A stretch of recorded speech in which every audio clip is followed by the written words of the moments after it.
All right. How's everyone tonight? There's. Look, that's okay. We're actually going to be talking about the ups and downs in, well, not only normal ups and downs, but ups and downs in kind of our spiritual lives. So, got handouts for anybody who didn't. There should have been some handouts for these packets.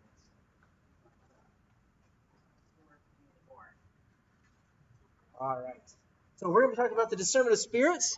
If you've been to any of my masses the last couple weekends, I've kind of been introducing this series about the discernment of spirits, and so you may have heard a little bit about what they are. And so we're going to be going through a little bit more, and so kind of this will go together with that series of homilies as well. So this will kind of give us an opportunity to have a little bit longer of a time of going through some of these rules for discernment, and then we'll look at it in different ways in the course of my homilies. To tell you the truth, all those homilies for all these rules haven't been written yet, so there will probably be things in those that won't be here tonight, and things that are here tonight that may not be in those. So, discernment of spirits is really about, how do we come to know how the Lord is working in our life? So oftentimes we'll speak of prayer, and this is going to be part of our relationship with the Lord. How do I encounter him? How do I know when it's God speaking to me or when it's just myself? Or how do I know that certain thoughts or things going on within me are from God or not from God? And that's really what these rules of discernment are all about. These were created by St. Ignatius of Loyola. So he, one of my homilies, I introduced kind of some of his background, where he was a soldier in the 1500s, and when he was younger, he cared more about really the things of the world, and so that was one of the things that led him to become a soldier. When he was around the age of 30, he was in battle, and he was injured. A cannonball shattered one of his legs, and so he nearly died from it, and he had to go through actually several surgeries, all without anesthesia, by the way, during this time. So he was a really tough guy that was able to go through all this. But he ends up afterwards being on his sick bed for a long time. So he gets injured by a cannon. So he's the first saint to be canonized before becoming canonized.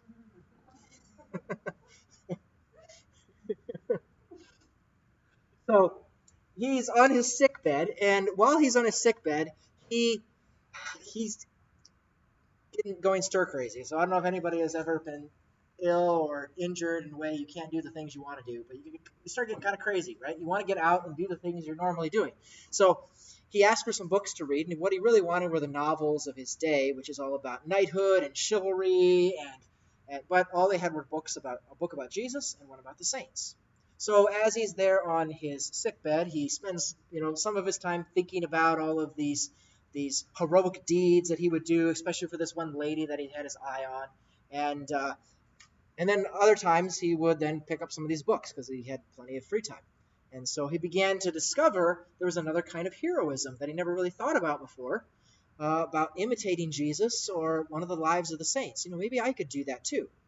And so this would carry on month after month. And after a while, God was working, of course, on him during this time. And there was this moment, St. Ignatius says, where his eyes were opened a little.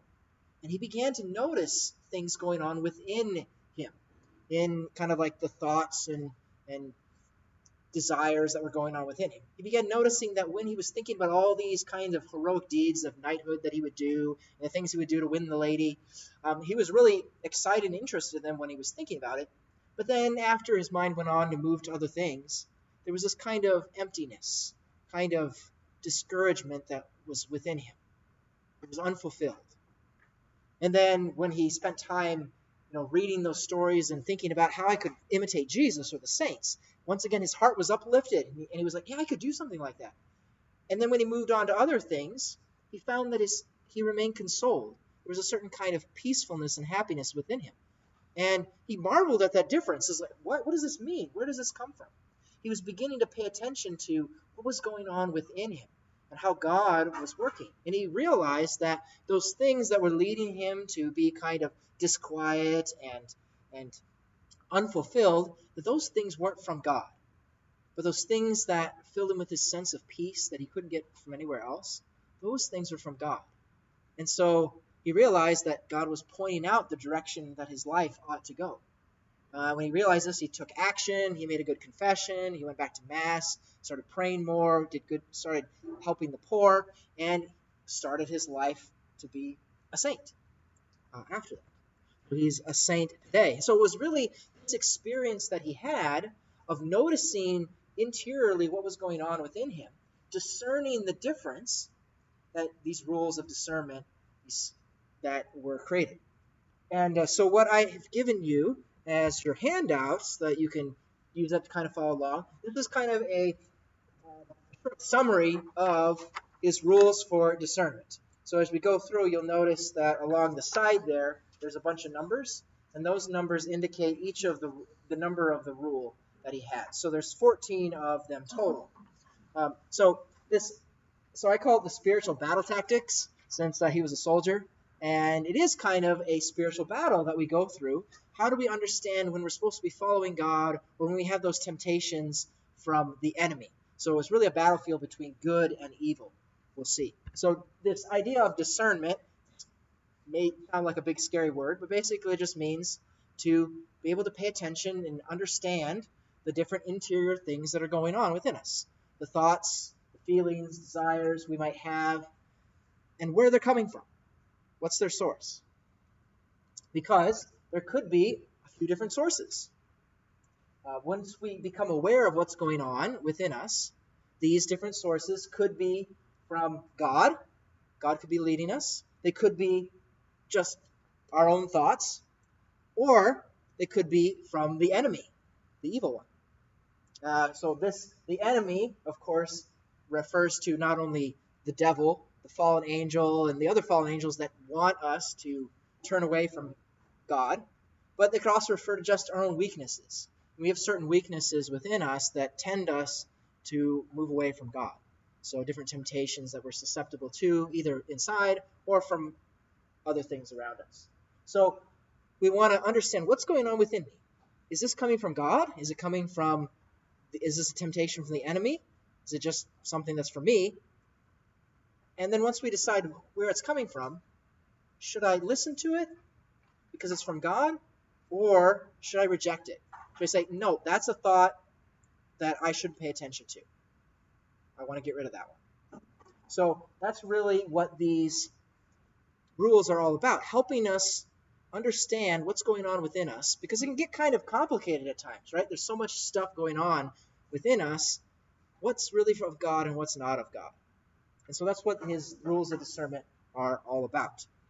So we're going to kind of begin on the first rules to try to help us understand where things are coming from. So the first two rules, basically, that he has is the first rule. First two rules is going to help us think about what's the course of our life, and how are the two forces, the force for good from God, the force for evil from our enemy, how is that going to act in our life depending upon what the course of our life is? Because there's two ways we could be moving. We could be moving from sin to sin on a path away from God, or secondarily, we could be going from good to better on a path toward God. And depending upon which way we're kind of headed, God, the good spirit, versus the enemy are going to act in different ways. So if we think about it, if we're going from sin to sin, the enemy, that's the fallen angels there, will lead me to imagine pleasures so as to grow in vice and sin. So if we're on a path away from God, sinning, the enemy wants to keep us there. So he's going to make us feel good about what we're doing and say, keep on doing it. Whereas God, represented by the Holy Spirit there, is going to sting my conscience through my rational moral judgment. So he's going to sting. God doesn't like us on that path away from him because he wants us to be with him. So he's going to come in, and there's going to be thoughts that will prick our conscience. That, oh, that's actually sinful. I shouldn't be doing that. Maybe I need to go to confession. So God is going to try to get us back on track. But the enemy will say things like, that sin is no big deal. Would you rather spend some of the time, more, spend time on your phone? You don't really need to spend time praying. That's a waste of time. So those kinds of discouraging kind of thoughts are going to come from discouraging to do good things is going to come from the enemy. And he'll make us imagine pleasures of the different sins that we have. Where the good spirit's going to sting us and say, are you really satisfied with the way you're living? I want you to get back on track. So the second rule is, well, what if we're actually on the path following God? We'll actually find that the enemy versus God is going to act in the opposite way when we're following the path. So if you think, when we're off the path, the enemy wants to keep us going. And so he's going to fill us with good thoughts to keep us that way, and God's going to prick us to get us back on the right path. But if we're on the right path, going from good to better, the enemy is now going to sadden and disquiet us and give us lies, false reasons why we can't keep going and following God. This is way too hard to follow God. Why even bother, right? You're just going to sin again. There's no reason to go to confession. It's all right to miss Mass this weekend. Not a big deal.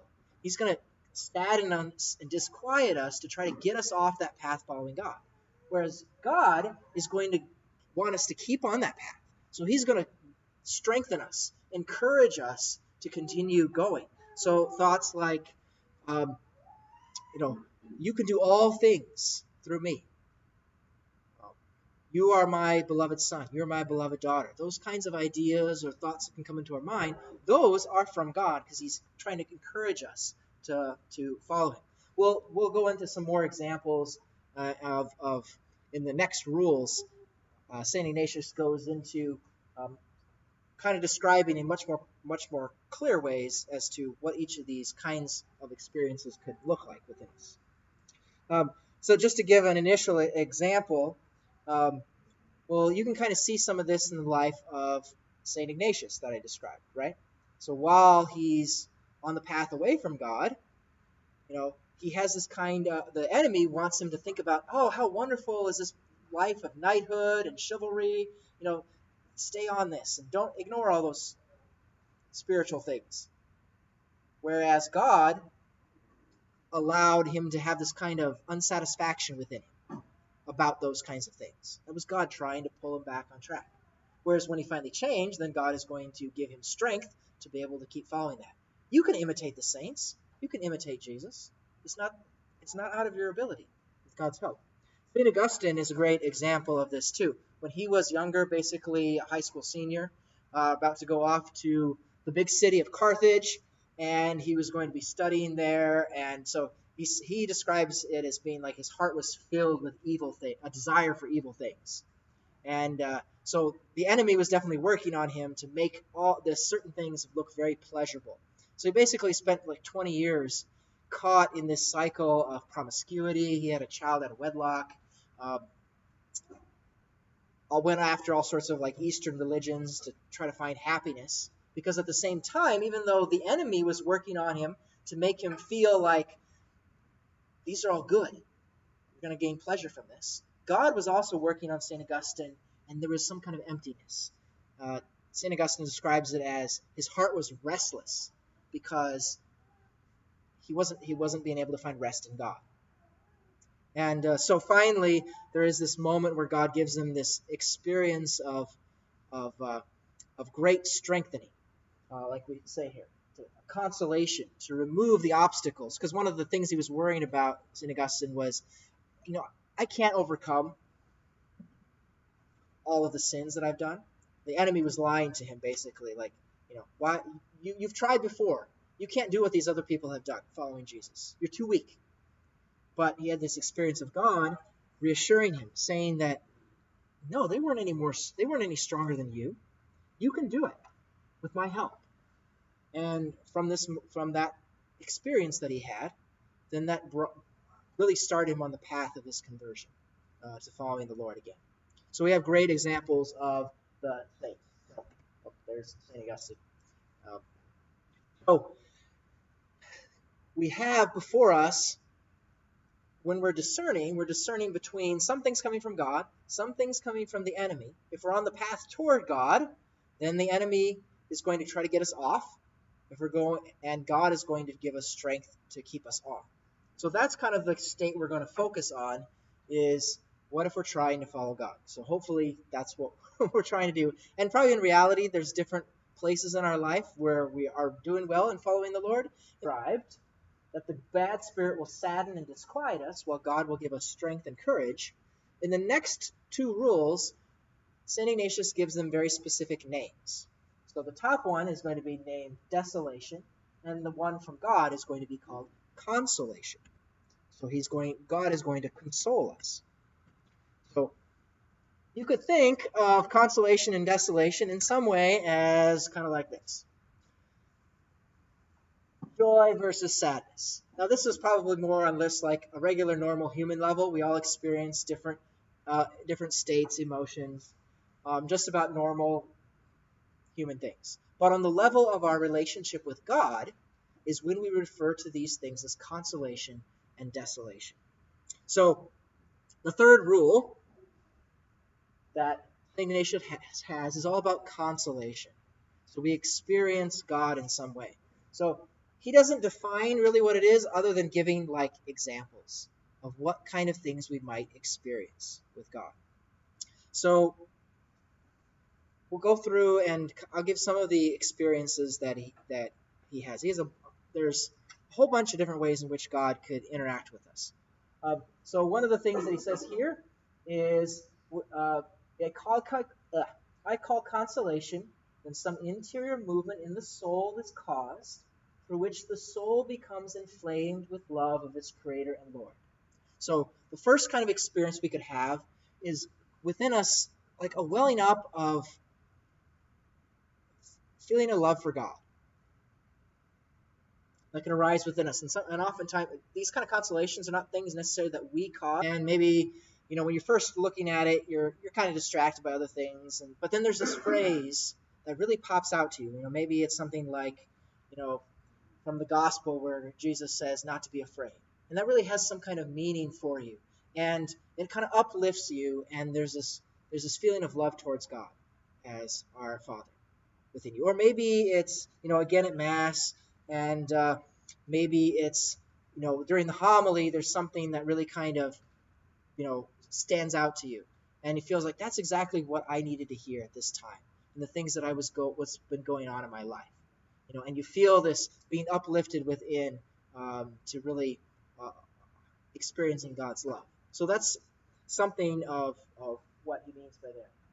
Another example, he says, the shedding of tears out of sorrow for sins. So this sometimes happens, when people will come to the sacrament of confession. Maybe they've been reflecting upon the ways in which they've failed. Maybe they haven't been really honoring their spouse or their children the way they felt like they should be.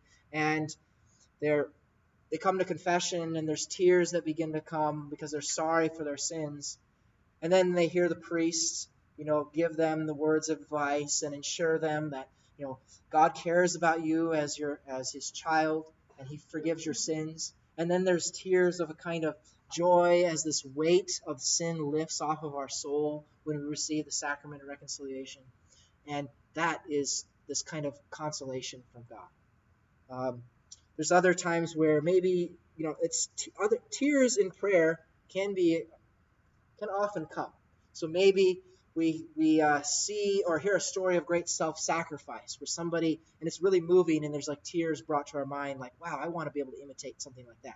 That can be a sign of an experience of God's presence, encouraging us to follow him. Another way he describes it is an increase in faith, hope, or charity. So maybe you've been trying to pray and it's just kind of been dry, feels like nothing's been going on, don't really experience God in any way. And then as you're reading it, there's a passage that just kind of pops out at you. Do not let your hearts be troubled. And you find you're, uplifted with a sense of hope. Like, yeah, things are going to be okay. Or maybe you're at Mass and you're distracted by the kids and then your mind comes back just at the moment when Father's lifting the Jesus in the Eucharist up, and you have this experience of, wow, that's really God right there. It's this experience of an increase of faith in Him. Any kind of interior joy and attraction to heavenly things. So maybe there's a strengthening within us that makes us more excited to do spiritual things. Like, yeah, I actually want to be part of this small group or this Bible study, and we're excited and interested about it. This can be a kind of experience of God. Also, a quieting of our souls. So an experience of great peace that the world can't give to us. That can be a spiritual consolation. So hopefully, as I'm describing some of these things, they're really hard in a sense to capture everything that people can experience, because the way God's going to interact with you individually is going to be unique. But hopefully, maybe you can begin to see maybe certain times in your life where you've really felt God's presence working. These are times of consolation. And really, these uplifting of our hearts is really what God wants to give to us all. So I keep forgetting to show the next slide. So those are some of the examples there. So we won't experience these things from God all the time. So there'll be some times when we experience them, and they can be very brief times with or longer times. They can be very gentle, or sometimes somebody can have a really intense experience of God's presence and love. So there's just a wide variety of ways in which God will bring a really tangible experience of His presence in our life. And these are really beautiful kind of moments and real gifts from God when we do receive them. Because, like I said, we don't live in those kind of moments in every moment of our life. There's a lot of our life is just kind of in the ordinary, but then there are these intense moments when we experience God's presence. To give one final example of a consolation, this is from the example of the life of Saint Therese. So she was a Carmelite sister, and there was one day where she was, out in the garden. Her biological sister, was also another sister there. So this story comes from her sister. So they're out in the garden, and they happen to have some chickens, in the convent there that they would raise. And on this day, she happened to notice this mother hen was there, and the little chicks were nestled underneath of her. And so this was kind of a beautiful little image that Therese saw, and this was kind of like a normal, non-spiritual kind of uplifting, consolation, seeing this, like, oh, look at the cute little chicks, underneath the hen. But then she received a consolation from God, where to her mind came the scripture passages where God's love is described as being like a mother hen that gathers us under His wings and protection. And what came to her mind was how this is what God had been doing for her whole life. That she had been under the protection of His wings. She went through a lot of difficulties. Her mom died when she was very young. Several of her siblings died when they were very young. By this time, her father had also passed away. So she had gone through a lot of difficulties. But in seeing this image from nature of this mother hen, it uplifted her mind to thinking of God's guidance and protection of her throughout her whole life. And so her eyes, she welled up with tears. It was this beautiful moment of experiencing God. So that's sometimes how God will work through the normal things we interact with and can lead us to think about Him. So we can have experiences of consolation. But, as I talked about before, there's also the other side of it. There can be times when we experience something called desolation. And so this is something that's not from God, but this is something that the enemy will be the ultimate source of. And once again, St. Ignatius isn't going to kind of give a definition of it, but he wants to describe what it could be like. So he says here, I'd call desolation all the contrary of the third rule. So everything opposite of what we were just describing, of these great feelings of God, desolation is the opposite of it. It's being without feelings of God. So he describes a number of different ones here. So he says there's a kind of darkness of soul. So what he's talking about there is, maybe there's times in our life where there's a lot of confusion within us. I mean, to be able to know where to go, there's this kind of darkness within, especially when it comes to our spiritual life. There's maybe this kind of heavy feeling over us that things are just not going right, and I can't see how they're going to get any better. This is a kind of desolation. Disturbance, he says. So a disturbance is, inside, things aren't at peace. There's no peace within us. Maybe we try to pray, but maybe there was a previous time in which we actually found prayer fruitful, and now it just feels like there's nothing there. I don't know where God is. He says that a movement or a pull towards low and earthly things. So maybe it's the case in which at the end of the day we might be alone and maybe things didn't go as well as we wanted to happen that day, and we're feeling kind of down, and maybe normally I would pray before I go to bed, but now I'm feeling so tired and I don't have any energy for it. And the phone or the computer is right there. And one click maybe leads to 100 clicks, and you end up in a place you never wanted to go. So it's this state in us that's leading us to low and earthly things. It could be something like, the state of way I'm feeling leads me to go to the fridge a second or a third time to try to find some kind of comfort for the disturbance within me. So it's this pull to low things. This is a kind of desolation. Agitations, the unquiet of different agitations and temptations. So it might be a thought like, well, I know I should pray, but every time I try to pray, it feels like nothing's happening. So why bother? I was going to pray for, 15 minutes, but nothing's happening, so I'm just going to cut it short. So it's this kind of temptation to turn away from those spiritual things. We're more susceptible to the temptations that may come up within us during these times of desolation. Without moving without want of confidence, without hope, without love. So we have no confidence, no hope within us. We might feel hopeless.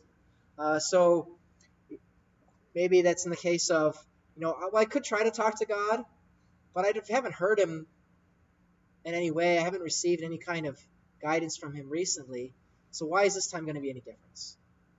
So you just have no hope that there's going to be anything's ever going to be different. All lazy, tepid, and sad. I don't know if you ever felt like that some days. Lazy, tepid, and sad. So especially when it comes to spiritual things. So, and oftentimes it'll start out with things that don't really have to do with our relationship with God directly.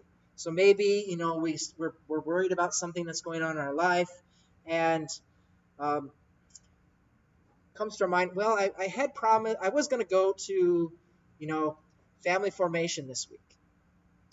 I know I should go, and it's good for me because I learn more about the faith, but I just don't feel like it this time. There's just things going, maybe I just won't go, so this feeling of tepid, sad within us, no energy to want to do any kind of spiritual thing. And the last one, as if we're separated from God. This is probably the worst of the spiritual desolations, is that we feel like God has abandoned us, that he's not there. We go to pray and nothing. We're alone. We're isolated from him. But you'll notice there, what does he say? He says, as if you're separated. Because the reality is even in the times of desolation, you are never separated from him. God is always there. We're never actually separated. But that's what, if you think about it, this kind of state is what the enemy wants to put us in. And so he wants us to believe that God's not there. So when we're experiencing as if God is not present with us, then yes, this is the worst one, because our hearts really do long for God. And so if we start thinking that he isn't actually there, that's really the worst for us. So you can see some of these kinds of desolations in the life of, Ignatius that I talked about already, that kind of unsatisfaction with the worldly things. Same thing with St. Augustine, his weariness with the things of the world and his almost despair as to, can I ever get free of these and follow God? So these two are exact opposites of each other in our life. So one thing to remember about them is that God is the one who gives consolation. Consolation comes from him. We actually can't make it happen. That's actually something that we'll find in a later rule. We can't make it happen. God is the one who gives consolation. He wants to strengthen us and encourage us to follow him. But when we're experiencing desolation, that has its source in the enemy. But God will permit it to occur.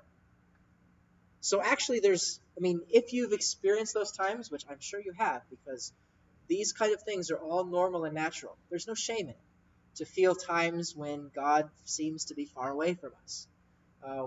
Even the greatest saints felt these times, even after their conversion moments. So God has his reasons why he will allow us to go through that. And that actually comes up in some of the following rules. So we'll move then to just to point out again, the two ways. So desolation, remember, comes from the enemy. Consolation comes from God. God is the one who produces the consolation, but God can't permit the enemy to allow us to be in a state of desolation. Though there's going to be plenty of times when we're not necessarily feeling consolation or necessarily in a state of desolation either. Kind of the normal course of things. So if we go to the fifth rule, now this is a really important rule. So if you forget all the other ones, remember this one. Because this will be incredibly fruitful for understanding how to live and act following God. So this rule this tells us what to do when we're feeling desolation. When we're feeling like God is apart from us, when we're feeling all dry and sad and we don't have any experience of God. When we're in that time, he says, never make a change, but be firm and constant in the resolutions you made in the preceding time of consolation. Because in consolation, it is the good spirit who guides and counsels us. And in desolation, it is the bad who counsels us, so that we will not be able to decide our course rightly. So, if we're feeling desolation, if we're feeling like God is not present, and there's questions and disquiet in our heart, there are going to be temptations to make a certain change to things that we had previously decided we were going to do. So, like for example, let's say, I plan to participate in a Bible study, or I was going to spend more time in prayer in the morning. Maybe during Lent, I wanted to have these reflections that I want to do. So we make this plan. Or, I want to do some spiritual reading, or I want to really focus on this aspect of trying to love my spouse or my children in this way during this time. Or I promised to be involved and help out at the parish in this certain way. I was gonna do this. I had the decision that I made was to participate in family formation. So these are all kinds of spiritual resolutions that we've made that have to do with growing in the faith and our relationship with God. So when we're in times of desolation and we're feeling kind of tepid, lazy, sad, it's really difficult to do these things following God, then the temptation is going to be to make changes about those kinds of decisions those commitments that we made. So let's say, for example, somebody makes an appointment with me. They want to meet with me and talk about something that's going on in their life. And so they've set up the appointment. And let's say as the course of the week goes, they get like a phone call comes and there are some issues going on in the family. And it really, their heart is really sad. And as it gets closer to wanting to meet with Father, there's just a sadness within them. And they're like, Father, he's really great. He'll talk to me and, he'll be nice and all, but what's it really going to change? The things that I'm struggling with, maybe why am I going to bother him? He's got lots of things on his plate. Maybe I'll just call him and cancel. Well, they're in a state of desolation. They're in a state in which they feel down on everything and they feel separated from God. So the rule is don't make a change. So come to that meeting. the resolution that you'd made before, where I know I need to do this, don't make that change. Or a similar thing, like let's say this often will happen with people like, somebody will convince you to go on this retreat. You're like, okay, fine, I'll go. And then as the day gets closer, the temptations will come up and be like, you're too busy. Why are you bothering to do this? You're not the kind of person who goes on a retreat. And so these kind of thoughts will come in, and then people will be like, well, maybe I shouldn't go. Well, you're in desolation. These temptations are asking you to make this change to the spiritual commitment that you made. Do not make the change. Do not make the change. There's an enemy is putting within us. Is it we might feel like, why did I think that was going to be a good idea? It's really clear to me now that right now. But of course, the enemy's trying to get us off track. He's working overtime to try to make that happen. So we want to reject that. There's an example like this sometimes comes up for me. I'll spend a lot of time preparing my homily, and I'll spend it in prayer, and like, okay, I think this is what God you want me to preach on. But then there'll be times in which I'll get closer to actually giving. You're awful at doing this. So those kinds of questionings will come into my mind, but in prayer, when I was feeling close to God is when I wrote it. And now when I'm not feeling close to God, there's these questions in my mind as to, this is no good. And so I have to reject those ideas. Like, no, I'm not going to make a change. This is what God is desiring me to do, because I decided it during a time when I was actually praying. So that's going to, that sometimes later on we're like, why did I do that? Why did I make that change? It causes so much heartache sometimes when we do that. So this is one of the most important rules. If you forget all the other ones, don't forget this, is when you're in that kind of state, don't make the change. Because in that state, it's the enemy who's influencing you, who's counseling you to make the change.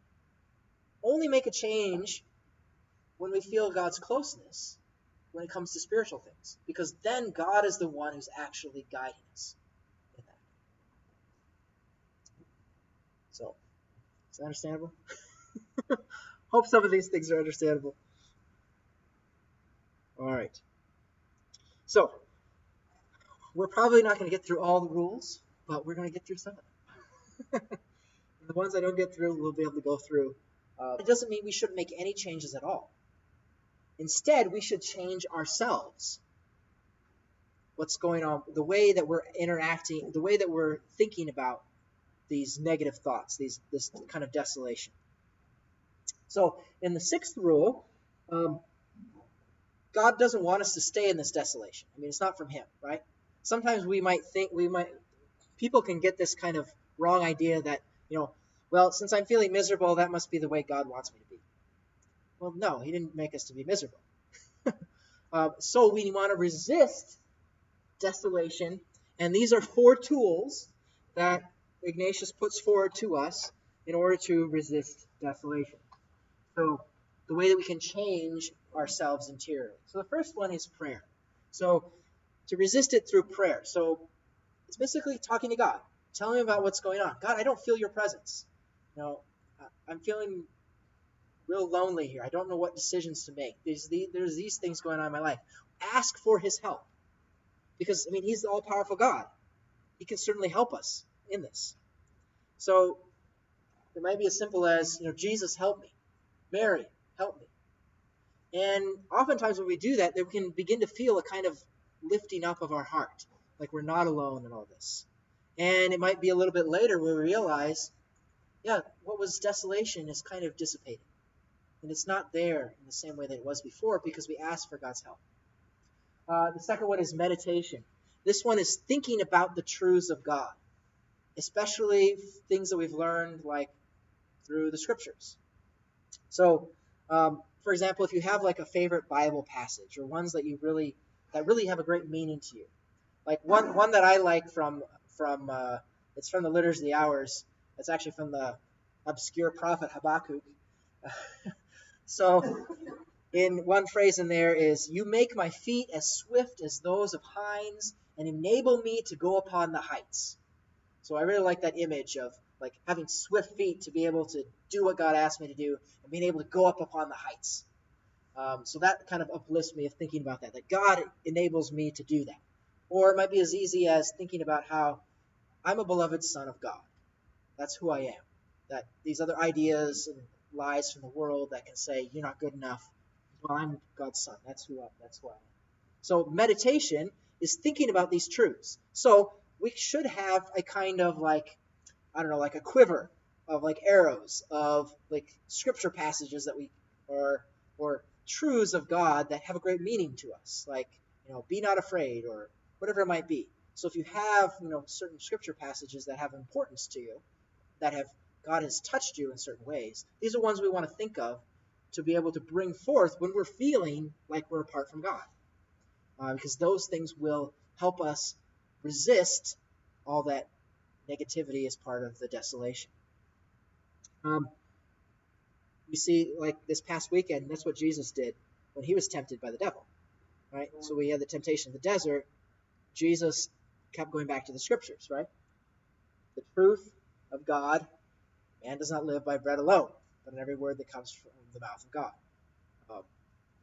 So also, you can also think of past times in which you experience God. And think about, God was faithful to me then, he's still faithful to me now, even though I don't feel him in his presence. So that's what meditation is all about. Examination is to think about, where did this come from? Why am I in this state? Because sometimes we can pinpoint something that's happened in our life and realize that's why I'm in this really bad state. It all started when I read that email, or it was when that coworker of mine said that one thing. That's kind of what got me in this state that I am. And so recognizing where the origin of it, examining ourselves in that way, can help us, well, how do I get out of it then? Is there something that I can do? What is it that I'm thinking from that case? Did that person say something to you that has made you depressed spiritually in some way? Like, is what they said, maybe that what they said wasn't true. So to examine, where might this have come from? Sometimes we might be able to easily discover it, and other times we may need to ask the Lord, help me figure out where this is coming from. And the last one is acts of penance, which has to do with doing the opposite of what the temptation might be. So I mentioned that one part of the desolation is this kind of movement to low and earthly things, these kinds of temptations to kind of, we're feeling down, so we think if I go to this temptation, then that'll relieve it some way, and it doesn't work anyway. So what the act of penance is to work specifically against that. So let's say, I have this temptation, I'm really feeling down, and, maybe when that happens, I like to eat a lot. So even if it's something as small as, I'm going to wait 10 minutes before I go to the fridge. If that's all you can do, God can work in 10 minutes. He can do things to help us during that time. Or it might be, say, something like, okay, I should pray at the end of the day here. I'm really tired. It's not really working anyway. Maybe I'll shorten my time and just do something really quick. Well, there's a temptation to shorten our prayer. So we should do an act opposite of that. Do it for your normal amount of time that you would do, and then add like 1 minute to it. So you're acting in the exact opposite. Your temptation is, I'm going to shorten it. So you act opposite. You don't have to make it incredibly longer, but I'm just going to add a little bit more time, because this is an act opposite of what that temptation would be to make it shorter. So, and when we do these kinds of things, when we resist this desolation, we will begin to experience, these desolations will become lighter and may disappear entirely. It all depends upon, but this is really what God desires, is for us to resist this. This is not from him. This is from the enemy. He wants us to resist all these things. Let's see. Trying to think what would be, as we finish here, what would be the best rules to highlight. Some of these we won't be able to go into in great detail tonight. Let me see. This is, well, one of the things about facing something difficult, it's easier to face something difficult if we understand the reason why it's happening. So for example, like an athlete goes through all of the difficulties of preparing for the contest, but they have a reason why they're doing it, right? If you didn't know the reason why you were doing all that, it would be really difficult to keep it up. So it's the same way. If you understand the reason for the desolation, it's much easier to then work against it. So in this case, the meaning of desolation is that this is part, somehow it's part of God's plan.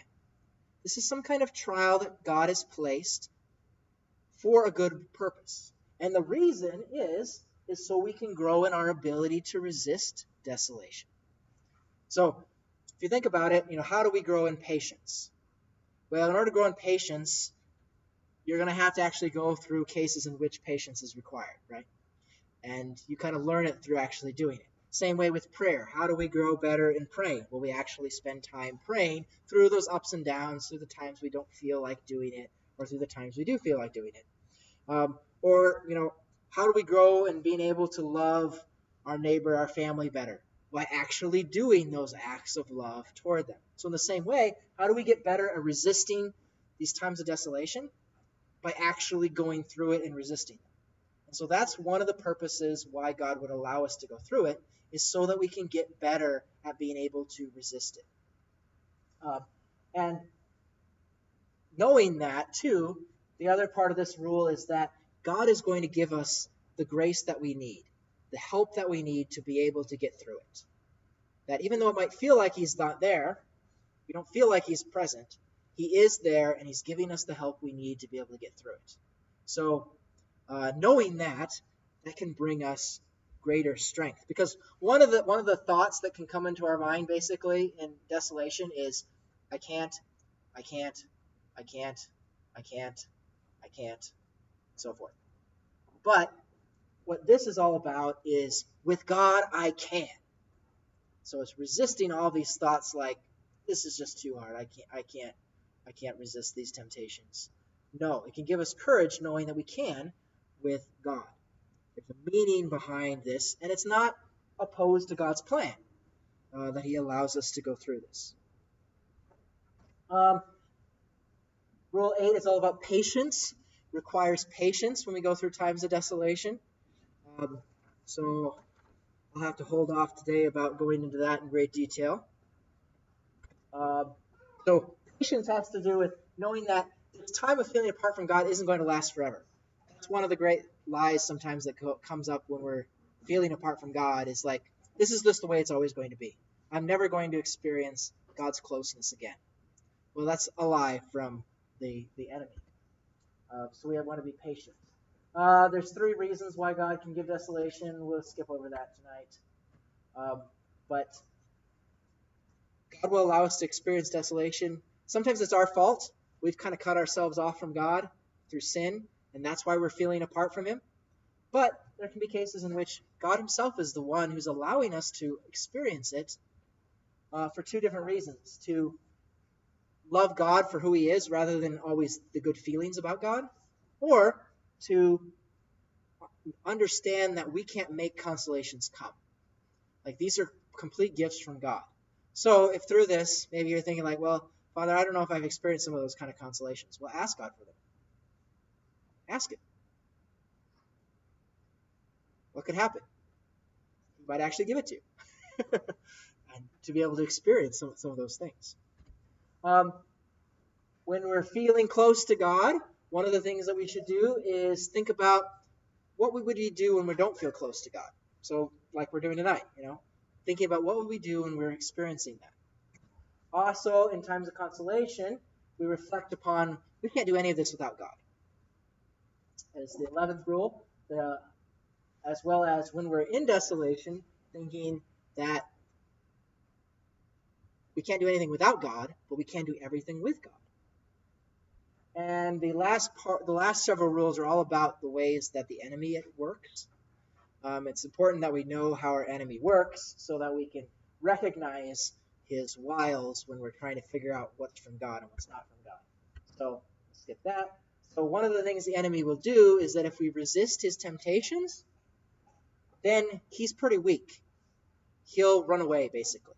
So if we resist a temptation, then the temptation will get less and less.